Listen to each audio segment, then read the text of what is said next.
Hi guys, welcome back to another episode of Evolve. So actually a lot of people have been telling me there are no women on this show. So introducing our first woman, my namesake, Hadassah Modoni. Hadassah Modoni, let me let you introduce yourself. Thank you so much, namesake. Hi everyone, my name is Hadassah Modoni. Really excited to be here. I hear that I'm setting the precedence on this show. So I just trust that every other person who comes here, I pray that I set the bar so high that everyone who comes here will bring very transformational content. So yeah, I'm Hadassah Modoni. I'm a born-again Christian. I'm a mental health enthusiast, and I like to advocate for mental health, especially in the Christian circles. Yeah. Okay. So maybe you can give us a brief background history of myself. All right. Yeah. So I grew up in different places. To start off, I think my parents were living in Nairobi, Buruburu, and then after some time we went up country. So I can proudly say that I'm a country girl. Yeah, no one should call me a slay queen. I'm a champion, a country girl, kabisa, a village champion. And my family has a Christian background, but very, very strict parents. So fun fact, we never used to wear like trousers. I think at some point we even used to wear head wraps. Mokorino, I have a feeling. Yeah, so it was quite very, very tough. It was a good family, considering that you're living in the confines of Christianity, you're well-mannered, your morals are good. But on the flip side, it was very, very strict. So it was really hard for you to hit that mark of perfection, because the parents are demanding so much from you, so much that you're not even able to become a child. You're always constantly looking forward to, what is it that I've not done? What is it that I need to do so that I can get my parents' approval? And that in itself has effect maybe even on children. But generally, it was a good family. I come from a family of 6 siblings, so we are 7, all of us. And it was good when we were growing up, just a normal family, normal child. I went to church. I really loved church people. I used to preach when I was a young child. And yeah, that was basically it. Went to school. And I was a bright child. If I was brainy, I was a bright child, very obedient and very compliant. I was those kids who could not get into trouble, yeah? Because I was very compliant. The rules in the house, you just had to be compliant. Anyway, I grew up well when I went, but I realized over time I wasn't so happy with life. Everything was going on well. I could get compliments that, you're very smart.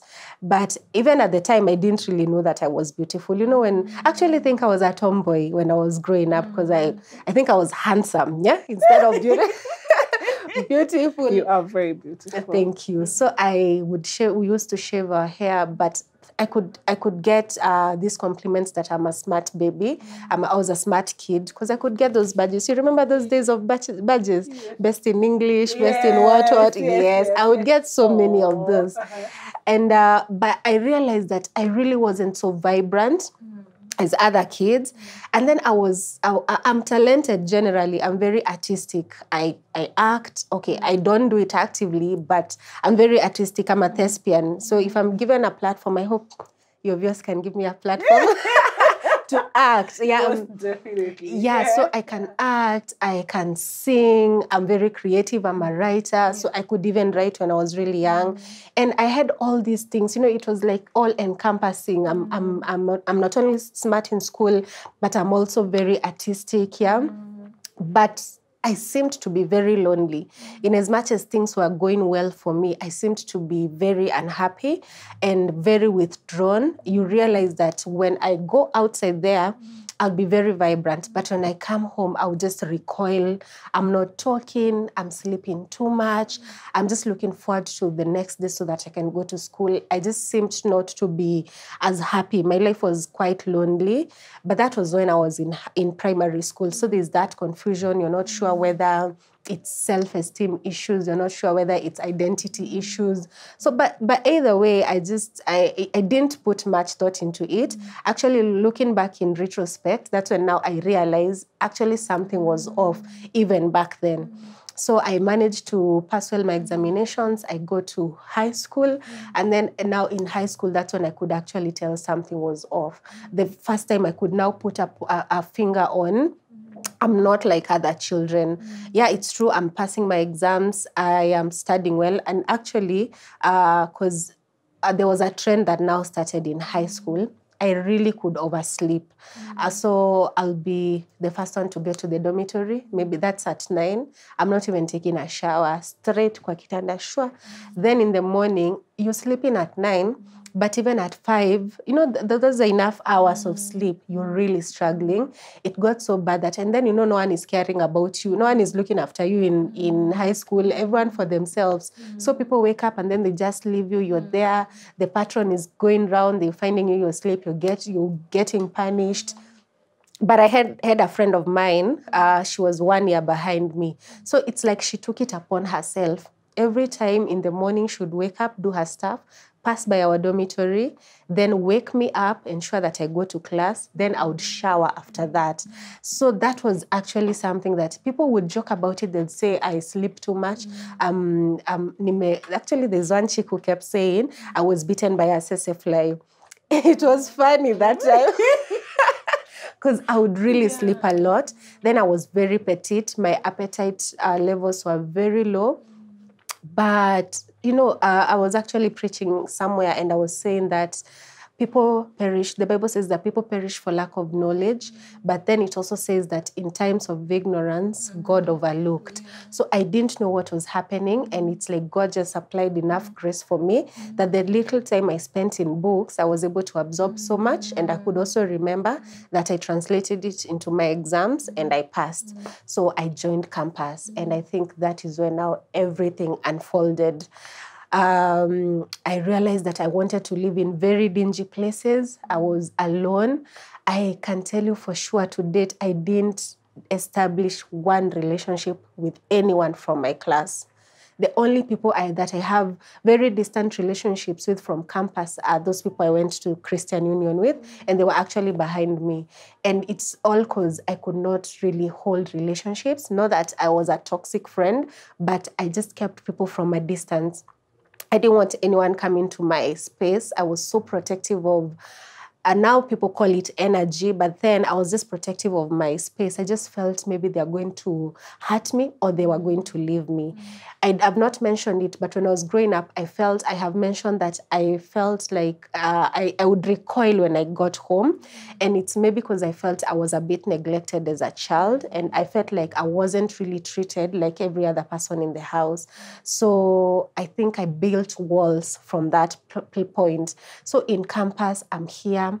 I'm not able to even feed. In high school, food is cooked for you. In campus now, you have to take care of yourself. You have to cook, you have to wash, you have to clean. And I didn't have energy for any of that stuff. I think I used to wash my clothes once per month. And that's when maybe I've put myself together, I've gotten the energy. Studying was really difficult. I didn't attend those lectures. Actually, people used to tell me, hey, nyewe ni mwerevu, because we'd be sitting in class I've not attended lectures, so I've showed up, they are cut, and then the papers are being passed. Then somebody opens my paper and I'm there. I have maybe 28 out of 30, and they're like, really? Yeah. And you don't even come into class.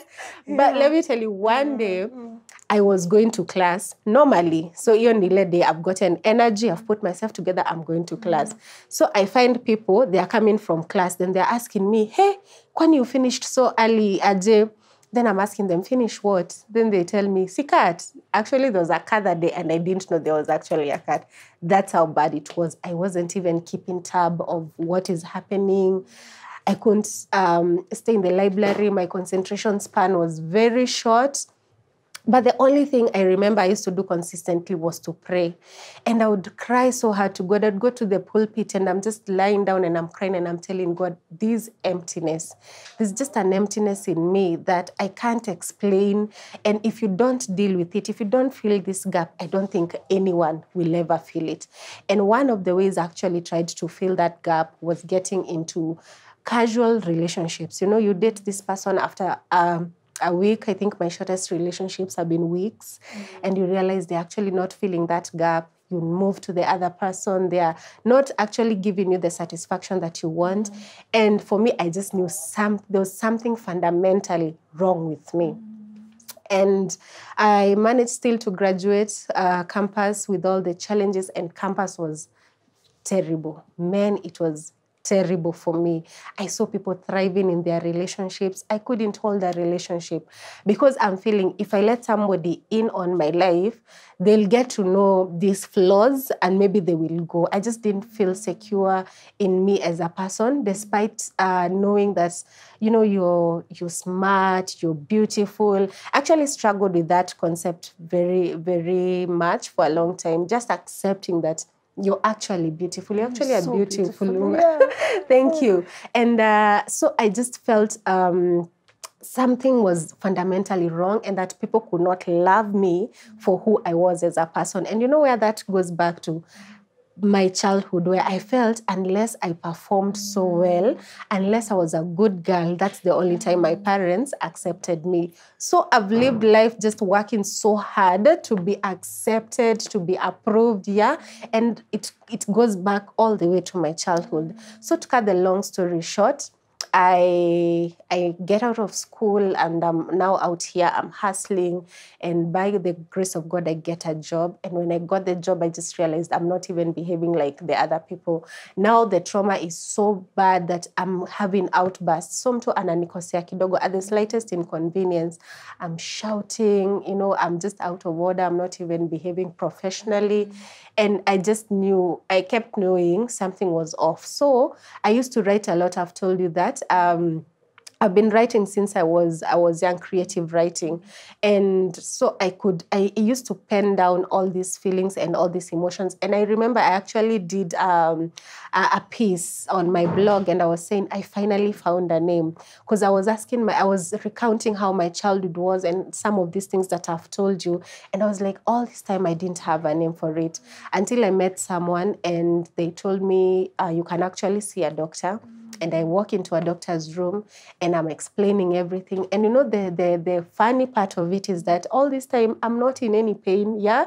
So it's an emotional thing. You can't even tell someone, I'm sleeping a lot, so what's wrong with sleeping a lot? You're not eating enough, so what's wrong with that? You're someone who just says, you just eat. So just stop oversleeping. Just set your alarm and you'll be good to go. So that is where just the conflict to cut you short. Oh, yeah. Before you went to the doctor, yes. I'm sure you sought other ways. Yes. Maybe you can tell us about that. Yeah, so because I felt, let me say, I felt mostly rejected. I felt like I wasn't accepted. And I think it was self-imposed to some extent because if maybe I'm your friend and I'm just fearing letting you on in and then you decide maybe to just go away, you know, I'll feel rejected, yet I'm the person who did not let you in. I felt like I was rejected. Maybe to some extent it was true. And I sought preachers. I sought, you know, like actually my dad felt like anyway something is off with this guy. Then something else that was consistent was that I was so teary. I would cry a lot. I would break down so many times. I was so sad. I think that's the word. so sad, constantly sad. And so we sought preachers, like in high school, I could just look for a preacher and I want to talk to them. I cry, they pray for me. And one time, one preacher just told me, you know what, I think this is a spiritual oppression. And from a good heart, I actually lived with them for, I think, a month. And they noticed the pattern. I was just oversleeping. Actually, the thing was I would oversleep during the day. And at night, I'm not sleeping. So it was a combination of insomnia and oversleeping. And then I wasn't eating. So this pastor just looks at me, observe this pattern. And you see, you are at somebody else's house. And you're oversleeping in somebody else's house. So he tells me, I think, Hadassah, I totally know that it was coming from a good place. And he said, from listening to you, this is a spiritual oppression. And I took it. I know for me, I was so desperate for an answer. I took it. And so, I talked to people, several people, preachers, we prayed. I would be taken to somebody else's house to see maybe if I'll become vibrant. I really tried to talk to people. Mm-hmm. So now you meet this person? Yeah, so I met this lady in church and we were talking and she kept telling me that, I am unwell and I would take her for coffee because from the look of things, she was so well put. And, she looked like things were going really well for her, but then she says she's sick. So I would take her for coffees. And naturally, I'm not so inquisitive. I don't meddle in people's business. Yeah. Imagine, even in relationships, I don't even take somebody's phone if I'm dating them to blah, blah, blah. But this one, somehow I was so inquisitive. I just kept asking her, so what's up? Just trust me. Then I would tell her, Mimi, I also have sinusitis. I used to have sinusitis. So for me, I'm thinking this is the biggest diagnosis I can disclose to someone. Then one day she took the bait and she told me that she was struggling with a mental illness. And she gave me the symptoms and everything she was going through. And I told her, you know what? I think I also need to see a doctor. So she told me, yeah, you can see a doctor. Because now I started explaining to her what I felt. And she told me, you're very young. You can't be going through this. So she tells me, you just go see a doctor. But then I don't think you have a problem. She just didn't know the extent to which I really needed that advice. So I walked to a doctor's office. We have a chat. She tells me, I tell her what I'm going through. It's so weird because I started with my background, and she just looked at me and she said, okay, what you're going to do? You're first going to do some blood work and run some tests on you. Then you come back with the results. So I go do that. I was so desperate. So the next day I was there. And this doctor has so many people. So I would queue. I'd leave her office even at midnight. So she tells me, okay, so from what I'm hearing, you actually have a mental illness, and this is depression. She called it depression and mixed anxiety. So she put me on medication for some time. But I was so happy. When I got her name, I was like, oh, I have depression. Wow. What a beautiful thing. And anxiety. Because it now made sense to me why I could feel unsettled, why I was constantly low and sad and empty. And guess what? I start my medication journey, and then now I had to work with the therapist. She remember when I walked into her office, I gave her my whole story. So she tells me I need also to work with a psychologist, and I was so open to getting healed and just getting myself back together. And so I started working with a therapist, just unpacking some of this childhood trauma, some of the past that was so bad for me, the nasty relationships that I got myself into. And I started, the funny thing is, I kept telling my doc, I really don't know what you did to me, but whatever thing you did, it's working. It's really working for me because I became happy. I was like, oh, so I can actually be happy. I can actually be a normal person. I can sleep and say, I'll wake up at 6 and wake up at 6. So that can happen to me. And I felt normal for the very first time. Yeah. Anyway. You hear me? Yeah, you feel me?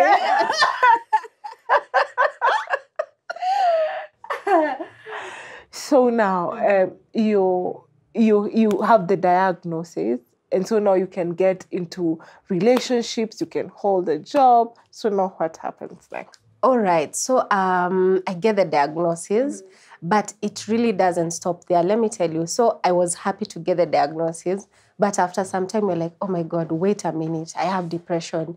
And then for me, because of the excitement, if I met with someone, I now felt like I wanted to explain to them why I used to behave the way I used to behave. Yeah. So I told them, you know what, I was told I have depression. Then the reaction you get from someone, what? Depression. And then the stigma now started coming. I realized, oh my God, this is not something that is spoken in loud tones. Everyone is shying about. They're actually demonizing you because of it. So then I now started facing the stigma from people that I shared with. I felt, oh my God, why did I even dare tell people? And then let me just say, put it this way. When I started out with medication, I realized some was not even working for me. So there's some medication that could make me sleep even for 36 hours or 2 days. So we had to actually work with my doctor to try and look what actually worked for me. And during that time, I got a different diagnosis based on the symptoms that I was presenting at the time. So we realized that I had these very highs and very lows. There are times when I'm upbeat, can do anything. I'm invincible. I'm dreaming things. I'm saying one day I'll become the president of this country. Anyway, I didn't think anything like that. But, big things, I felt like I could do anything. Then the next time I'm like, there's nothing I can do. Here and there, struggling with suicidal thoughts, just feeling like, I don't think I would mind if I died. And then, or sometimes you watch on the news, someone has died and you're like, why was it not me? Those subtle thoughts, yeah? You're really not, you don't have an active plan of doing it, but you're like, I wouldn't mind. I really wouldn't mind. And actually, those are some of the things, even in church, we need to look out for. When someone just says, especially in church, it will be used in the religious terms. Someone will just be saying, I don't mind being with the Lord. But anything that is against life, that is an alarm, a red light to look out for. Yeah, so I just realized now there's stigma about it. So even when you're dating, you're really not sure, when do I disclose this thing? When do I say it? I actually remember someone I was seeing, and when we broke up, it was actually a very beautiful relationship. But then when we broke up, those people who try to get back at you, and this guy told me, you are actually bipolar. Yeah, and then it hit me. At first, I was hurt. I was like, how can you use sensitive information that I trusted you with against me? Then I sat down and I was like, I'm actually it. But my life has not stopped, and I owned my story. Yes, and now I share my story. Yeah, because I know there are actually people, and particularly in church, who are struggling, who are facing the stigmatization. Some who are unaware completely that they have the problem. Some who are aware, but they are all masking it up in prayer. But there's my favorite, my mentor in mental health issues. She's called Dr. Anita Phillips. She says, she's a therapist actually, and a pastor at the same time. She says that prayer is a weapon. Therapy is a strategy. So we are not discounting prayer and what it can do, but what we are saying is, if I have a headache, you'll tell me to take painkiller and also to pray. So we're also saying, if someone has a mental health issue, don't just pray. Don't just put oil on your head, but let's also look for other alternatives and other things. So actually, that's where now my passion came from, where I said, in churches, that is where I grew up. Grew up with parents who could not even put a name on what I was going through. So why don't I advocate it in the Christian spaces? Yeah. You know what's so beautiful and what clicks is I also went through depression. Oh, yeah. And I didn't have a name for it. And when I got a name for it, I was like, finally, Yeah. Like, at least I know what it is. And so, I don't know. The relationship, that is so, I think so many people are struggling because they don't have a name for it. It's true. And the minute you seek help in the churches, they're not very well equipped on how to handle a person who is going through a mental problem.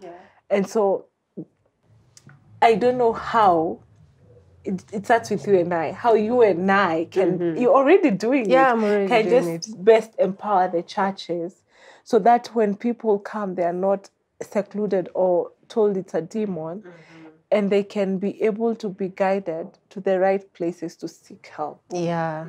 And this is what I normally say, that we don't have to go outside of church to get anything. We don't have to borrow principles from the world for them to work for us. We actually have everything in the Word of God. So even mental illness, it's something that is in the Bible.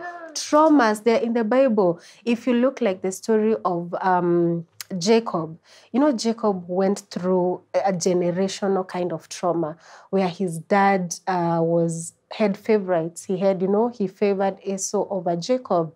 And then you realize that Jacob's mom is actually manipulating Jacob to go and lie to his father that he's Esau. That those kind of dynamics, that this was such an dysfunctional family. So we don't have to look for someone like David. If you read the book of Psalms 102, he gives a recount of symptoms of depression. He says that I cannot sleep, I cannot eat. He's just talking about this. He feels like my enemies are against him. He's recounting how he was depressed. If you read so many Psalms, it's David just crying out for God, why have you abandoned me? He seemed like he really lived a very empty life. Look at Saul. Some theologians argue that he actually had bipolar because it says that he had an unsettling spirit, and that is why David would come to play the harp for him for his spirits to be calmed down. So even in church, you don't really need to look any further. It's in the Word of God, and we are equipped on how to actually do it. Even like what David used to do, he used to journal. Do you know journaling is actually a very healthy way of expressing your emotions? So we have it even in churches. And it's time that we now became very vocal about it, encouraging our people to go to therapy. There's absolutely no shame and nothing wrong in walking into a therapist's place. Dr. Anita Phillips says, I will drive in the doctor's place, praying and speaking in tongues, and I'll get into the therapist's place, and I will tell her, I am praying that God is going to use you to help me get over these traumas. So there's nothing we are separating. We are praying, we are making declarations, we are seeing therapists, we are saying that God, you are the source of my healing. Every other thing is a resource that you're using to bring my healing. You want me to be whole. You want me to overcome these traumas. So we are attacking it from all angles. If it is to cry, if it is to pray, if it is to read the Word of God, if it is to proclaim it, if it is to sit down with a therapist, if it is to take the medication, God, I'm doing it for me to be whole, whatever it takes. Hadassah, you're just a bundle of beauty, brains, and wisdom. So let's just talk a bit about bipolar. All right. So what are some of the symptoms that you exhibit when you're having bipolar? All right. So bipolar, it's actually called bipolar mood disorder. It's under the DSM. DSM is the Diagnostic Statistical Manual for Mental Illnesses. So just like physical illnesses, by the way, they have a book for themselves. And then mental illnesses, they have the DSM-5. So bipolar mood disorder is there. And there are two types of it. There's bipolar 1 and bipolar 2. So bipolar 1 is when someone has highs, because bipolar is 2, yeah? So maniac and depression. So someone who has bipolar 1, they have more of the high episodes. These are people who will tend to have a lot of energy. They're not even sleeping at night. They tend to be very active and more than the depressive side. Then the people who have bipolar 2 mood disorder, they tend on the lower side, on the depressive side. So they are more depressed than they are hyper. Yeah, but they all tend to oscillate there. Then someone who has bipolar, their moods tend to oscillate so much. So 1 minute I'm happy, the next I am not. And I know people would say, I also get moody. Yeah, but I also do. You also do. And even they say women, when it's that time of the month, they get to be moody. But now for someone who has bipolar, it shifts in minutes or seconds. One time you're high, the next you're sad, you're crying. It's so... In a span of how long? A very short time, even seconds. You could just be sitting like this, we are talking, and then I'm crying the next second. Then you will... Yeah, then I laugh flip after back. how long? Seconds or minutes. Yeah, it's so swift. And actually one of the things that the medication does for bipolar is that it lengthens the time in which your mood changes. So you actually feel so good that if you stay for a very long time before your mood changes. That is the magic of the medication. Yeah, so for me, I was diagnosed with bipolar 2 mood disorder. So I was more on the depressive side. That is why I was so sad for a very long time. Yeah, but then now with medication, there's something that's called serotonin in the brain, because essentially mental health illnesses, it's just a deficit of chemicals that are being produced in the brain. So there's serotonin. Serotonin is the feel-good chemical, yeah? So like for a normal person who just wakes up and they're happy, it's because there's enough supply of the serotonin. And then someone who is now mentally ill, and we are just saying that it's the brain that is sick. The same way the kidney, the lung can get sick, it's the same way this person is sick. So there's a limited supply of serotonin. So when you take the medication, it stabilizes that. The serotonin is enough and you're good. You're back to doing whatever thing you want to do. Yeah. So you have to take the medication throughout? You have to really work with your doctor. You have to work with your doctor. You are not supposed to, first of all, self-diagnose. So even this information we are given here, no one should just sit down and say, I also have bipolar. Yes. Based on that story, I have depression. No one should self-diagnose themselves. You need to actually seek professional help, because we're actually not professionals. This is purely from experience. Yeah, you need to work with your doctor, so that you tweak those medications. See, like I've told you, when I first started, that medication was not working for me. I was given some more. And then now I have walked with her through the journey that I only occasionally take a drug when I need to. Yeah. Yeah. What? Yes, when I need to. How did you get there? Because I know it's really hard.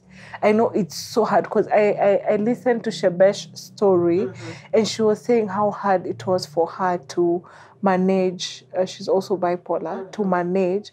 And so I'm wondering how you got there. Yeah, you have really to be very persistent and very open with your doc. I can't sit here and applaud myself. I've done a good job. I have failed terribly, especially when I used to face stigma. I used to feel, no, I don't even want to take this medication. Unless someone comes to my house, then they Google the medication. I don't know if you do that. If I go to somebody's house and I see drugs, I have to Google. So I used to have that fear. Hey, mtu akikuja angalia hapa hizi. Actually, I would take the drug and someone is asking me, hiyo ni ya nini? And I'll say ni ya kichwa. No mwana kichwa.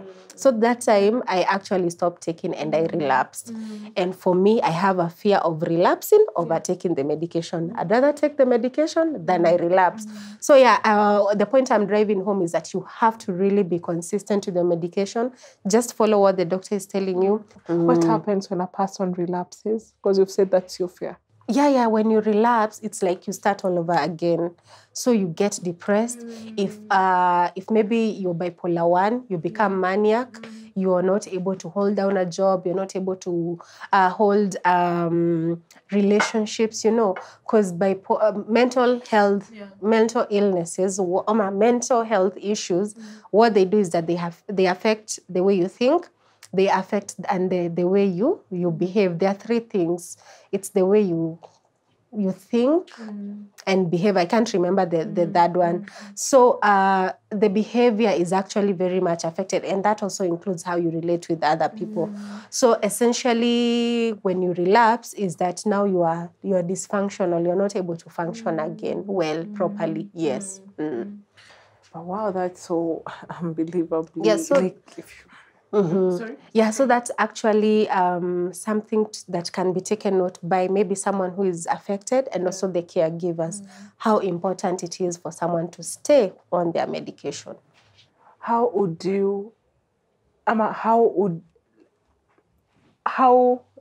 can support be given so that you don't feel judged. Like you don't feel like someone is overbearing, but you feel like there's that support. At that time, probably, because now you're managing just properly. At that time, when you didn't know the symptoms, I just wanted to be accepted, you know, to be loved, for someone to know I am more than a diagnosis. Because a lot of things are still going on in my life. I'm still working. I am me. I feel I'm talented. So just love me. I just wanted that love. Yeah, and that's something we can actually give to people, because you realize there are some who refuse their diagnosis. You know, they reject even the medication. At that time, what do? You just love them. You tell them, I just want you to be my friend. I don't want you to be anything else. I want you to be my friend. I want you to be my daughter. I want you to be my son. I want you to be my spouse, you know? And that love will actually compel people to do what they need to do. Very biblical. The Bible says that it's the kindness of God that leads people to repentance. So when we are also kind to people, they tend to reciprocate. They tend to give us more than we even want from them. Yeah. So at the time, that's what I needed, which I got. You know, when the first time I got to therapy, they asked for my parents. We actually did a family therapy. Yeah, where everyone had to be explained to that this is what is happening. Don't blame yourselves. You did not do anything, because, you know, trauma can be passed to us. Actually, my YouTube channel is called, okay, I've started marketing myself on somebody else's Go ahead. channel. Please go ahead. It's very powerful. Yeah. My YouTube channel is called Home, and Home is healing of my emotions. It's an acronym, but the heart of it is just to say that most of us were broken in homes.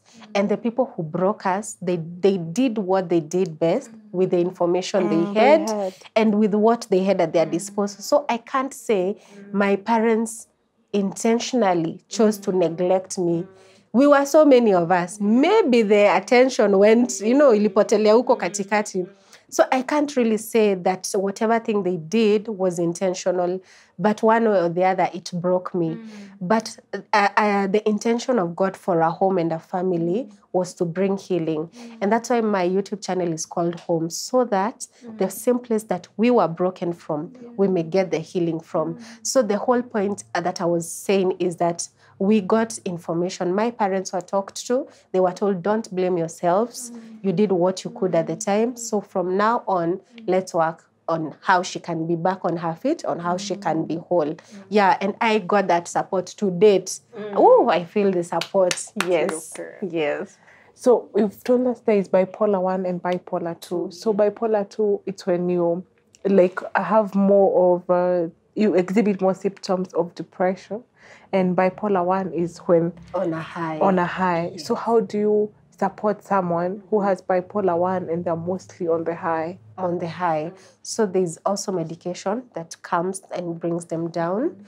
And at the time, you know, I think mostly bipolar is what is associated with, you see people being wanafungwa, you know, people just doing such kind of things, which are really bad, So I think that the best thing you can do is just to talk to them, be present, tell them, you know, make them understand why they need to be maybe in a hospital, but really not forcefully. Yeah, that's what I would say. Yeah, and make sure that this person always have medication, so that when it happens, they take their medication, they are calmed down, and they're able to continue with life. Yeah. Okay. So can mental illnesses in general be transferred to your children or something? So it takes different forms. There's actually what is called clinical depression. Clinical depression is when it just happens like any other disease. The way I can wake up in the morning with a heart disease, then that's the same way you can clinically get sick and you can get treated for it.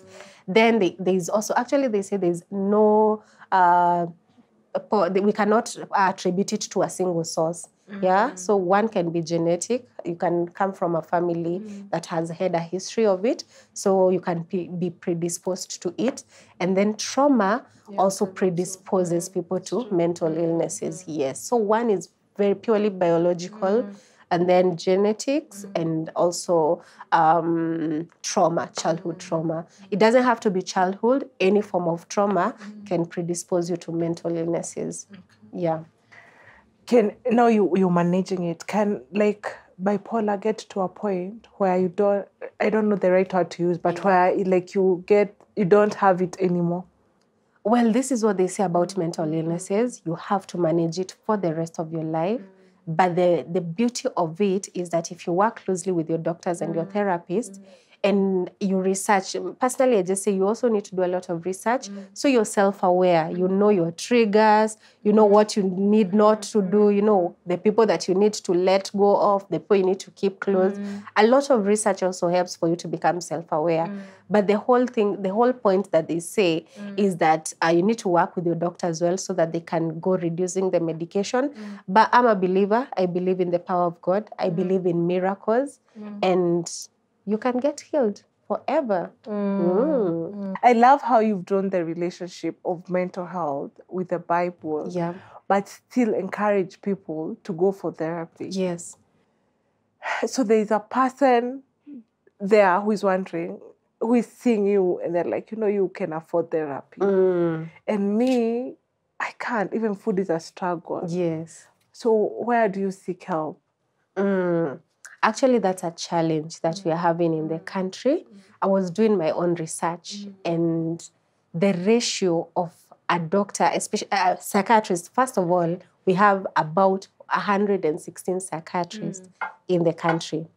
Yet, about 40% of people who are seen outpatient in hospitals, 40% are struggling with their mental illness, and then 25% who are inpatient, they have a mental illness and they do not know. So you can see the disparity about the patients, the people who are struggling, and especially Kenya being a low-income country, poverty, economic strains, those are some of the things that are also impacting on people. They're placing pressure on people, so they're predisposed to some of these challenges.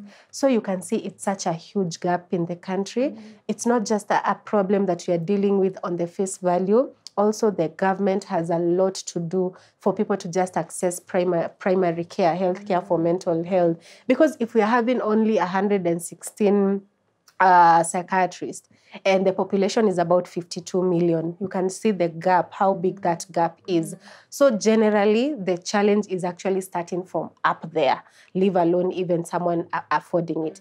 That being said, even if someone cannot, there are hospitals like these level 5s, most of them will have affordable access to mental health treatment. There are also some organizations, and I know one, which maybe I can recommend to people. It's called Kamili. It's in Lower Kabete. It's an NGO. Kamili actually means whole, in English. And Kamili, they offer free consultation, first of all. They offer medication at very subsidized prices, and they offer free counseling. So, it's just also being proactive from wherever you are. If you really wanted, you can get the help. Actually, it starts with the willingness. Then you can find the help. And maybe the very first step is even having the awareness. Just getting the information, the right information. And then, as I was saying, the level 5s, people can comfortably walk there. People have a stigma they have a perception about Mathare Hospital, but it is open, Yeah, it's so beautiful. Yeah, it's beautiful. I've not been there. It's very beautiful. Oh, really? Yeah. When you are going there and you are at the stage, somebody said, I'll say it in Kikuyu, but I'm Kikuyu. Yes. Ati kwa goma. There's a lot of stigma with mental health. And so I was scared. But then when I went inside, it's so beautiful. The staff are so friendly. No one is in cages. People are walking freely. Even the people there, the patients, they are just so friendly. You can walk, you can say hi to them. Yeah. Everybody is in control. And it's all affordable as well. It's 200 for individual therapy and group therapy. Imagine. So even like that low kabisa person, we can changa for 200 and you're fair to get there, It also comes from the willingness. And walking into a hospital with the understanding that I'm just sick, like the person who has homa, it's very liberating. You're walking to Mathare very confidently knowing I'm just unwell. I'm just sick. I'm not demon possessed. I'm not crazy. I'm just unwell, and I'm going there to seek help. So I think even the heart of it will have to come from information. And so congratulations even for such a great platform that will bring the information and the awareness that people need. How do you break the stigma? Because I think the stigma is what even prevents people from getting healing. How can we break the stigma? Let me tell you, fun fact. I was doing my research, and I realized that lack of accessibility is such a huge challenge. One, because of the resources, lack of resources. One, lack of budget and funding in hospitals and mental health facilities. But do you know what follows? Secondly, it is stigma, especially in African settings. The biggest challenge to accessibility to mental health primary care is stigma. So it plays such a huge role. And you know what else that research was saying? It was saying that people who actually play a very important role, but they're not aware of, they are religious leaders. Why? Because most communities attribute mental illnesses to what? To a spiritual dimension. They tend to think that it has a spiritual factor to it. So even religious leaders, I wish they could, and they are very influential towards their people. If they could only also embrace this topic, get to learn about it, and separate the spiritual bit of it. And like the fact that you have the Bible doesn't mean you cannot read another book. Yeah, true. It's not the only book true. We have. Yeah, yes. we can still read the Bible, and I can read another book. Yes. So I encourage also our spiritual leaders to also understand how influential they are and how instrumental they can be in just bringing in the information to their people. That being said, such a platform is also great. You don't know how many people you are helping to feel comfortable about this topic, about this subject. And also the what I'm doing, what other people are doing. Is also amazing. Yeah, so that people just get the awareness. That is one way of killing the trauma, the stigmatization, because people will feel, so that chick also went to therapy. Actually, some can even afford, but for them it's just that, that stigma that they don't want to go and do what they need to do. So these conversations, they're not going to stop. We are going to the end of it all, until we see people are liberated. And when you're talking and you're sharing about your high school experience, I saw you in high school. And I was like, you and I, and the way you were just so eloquent and what, we need to go to high schools, because I'm sure there are girls there who are really, and even boys, who don't even know what it is they're dealing with, but just having this conversation. Yeah. And you and I showing them how we've been able to overcome would help them. So that's something, honestly, Esther, you and I, Hadassah, we're calling you Esther. You and I, we can probably do to help break the stigma. Yes. And, just helping children understand where they come from and maybe how their background has affected them, who they are, and just letting them know that life doesn't have to be that way. Yeah, because some children come from very dysfunctional homes, some separated parents, some violent parents, and you just need to let them understand that notwithstanding the environment, you can still have, create a healthy environment for you as a person. Yeah. So that's something we can take up. Lawrence, we are taking it up. Yes, we really need to. We really need to. We owe it to what? Yeah, to ourselves and to just our generation. I keep saying that we are such a broken generation that needs a lot of healing. Yeah.